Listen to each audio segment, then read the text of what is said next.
Lola, mambo vipi? Poa, mambo. Fresh, karibu sana. Asante. Unaonekana kabisa muonekano wa Ulaya ndugu yangu. Da, ndio muonekano wangu. Okay, unajisikiaje kutoka kwenye ardhi ya nyumbani kwa mara nyingine? Kiukweli najisikia furaha sana sana sana sana. Yaani ni safari fulani hivi ambayo nilikuwa naitamani kwamba siku iwadie, ila nilikuwa sijui ni siku gani ambayo nitarudi nyumbani. Kwa hiyo leo kufikia hapa mpaka kurudi nyumbani, kiukweli nimefurahi sana. Okay. Yeah. Wadau hawajui Lola wanatokea wapi? Ya, nilikuwa nchi mbalimbali za Ulaya ikiwemo Ufaransa na Ujerumani pia. Okay. Lakini vipi Lola amekuwa akitoka, si mara ya kwanza, amekuwa akitoka ukienda huko nchi za mbali na kurudi. Project gani ambazo huwa zinakupeleka zaidi? Sasa hivi ni ishu ya shule. Kulikuwa kuna changamoto hapo nyuma, ilikuwa ni changamoto fulani hivi ambayo nilipitia kwenye misukosuko. Ni upande wa pili wa maisha yangu ambao watu wengi hawaujui, ishu ya mahusiano ambao ndio hiyo ilinipelekea hadi nikaingia kwenye masuala ya sanaa, masuala ya muziki. Ilikuwa ni sehemu katika kutafuta faraja. Nilikuwa kwenye mahusiano fulani hivi ambayo yalikuwa ni toxic, alafu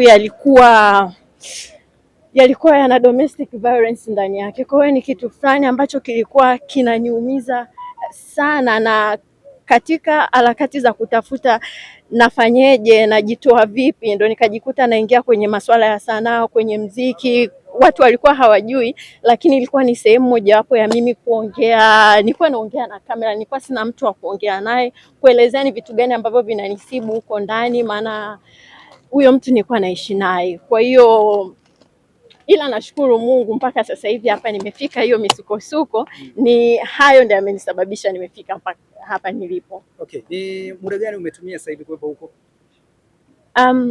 Sasa hivi na almost kama mwaka hivi. Mwaka mmoja. Yeah. Okay.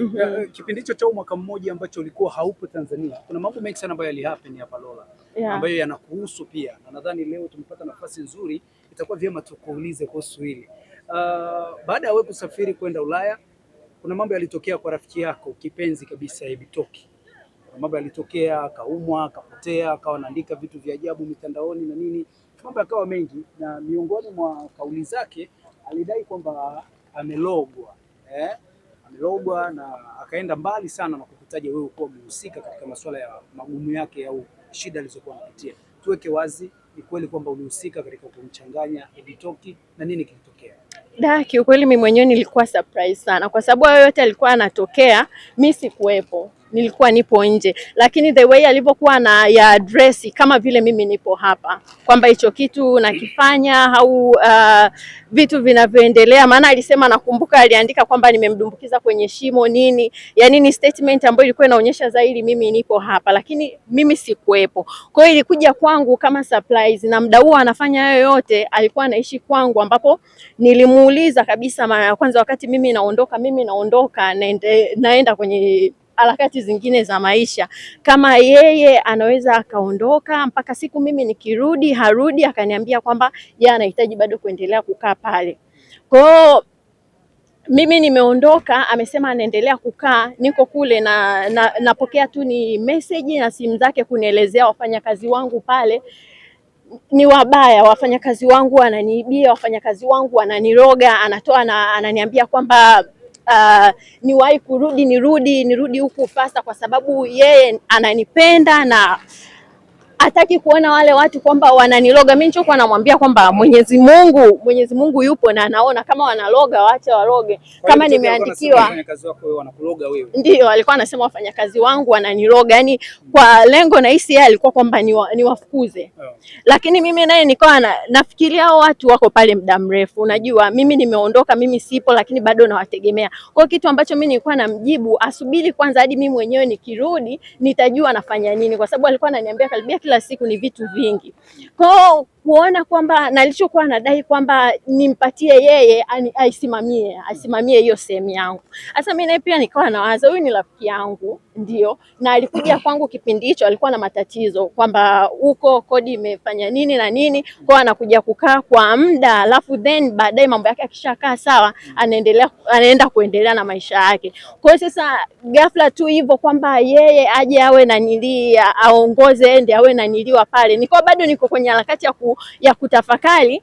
Yeye na Isa alifikiria labda nimekataa, hata sielewi. Kilichokuja kutokea kwangu ilikuwa ni surprise kwamba ameenda amemtafuta ex wangu, kwanza kuongea naye, kuni snitch in short. Sasa na huyo alienda kumtafuta alikuwa hamjui, alichokifanya screenshot hizo message akamtumia ndugu yangu kumuuliza huyu ni nani na nini, ndio huyo ndugu yangu akanitumia hizo message. Mimi nikajiuliza kwa nini asingenitafuta mimi? Kwa nini aende kumtafuta mtu ambaye hata mjui, yani ni ex wangu, yani moja kwa moja, na hakuniambia kwamba anafanya hicho kitu.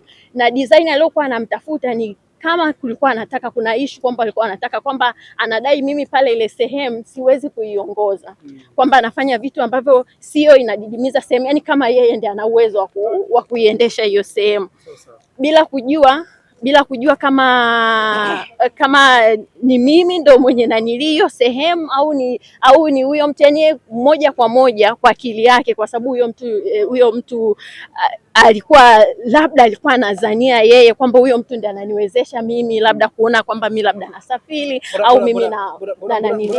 Mbona kama unazunguka Lola? Ni kama alitaka kukuzunguka yeye. In short ilikuwa hivyo. Sasa baada ya kujua huyo mtu hajafanya vile alivyokuwa anataka, na hizo message na mimi nimepata nimepata hizo taarifa, ndio ghafla nikaona ile post ambayo imepostiwa mtandaoni. Sasa kakaangu alikasirika kwa sababu alitajwa kwenye ile posti. Kakaangu sio mtu wa mchezo. Kwa alichokifanya alinani address moja kwa moja polisi wamtafute, kwa sababu anachafua majina, anachafua jina lake, afu anachafua jina la ile eneo. Kwa nini aje aseme kwamba ni nini ambacho kimesababisha mpaka aanze kuchafua? Wakati anatafutwa na polisi ndio ikaja mara amekuwa chizi. Kwa hiyo chizi hawezi akaeleza.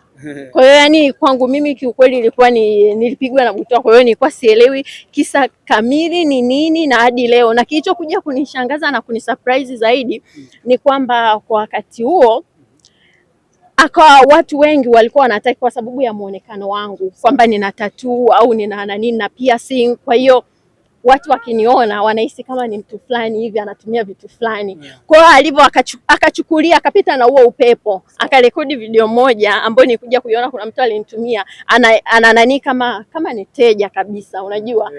Sasa watu wako wanashambulia kwamba amefanya nini, ametumia madawa, lakini unaona wakati mimi mwenyewe maisha yangu Okay, anyway, Lola, kwenye nchi ambazo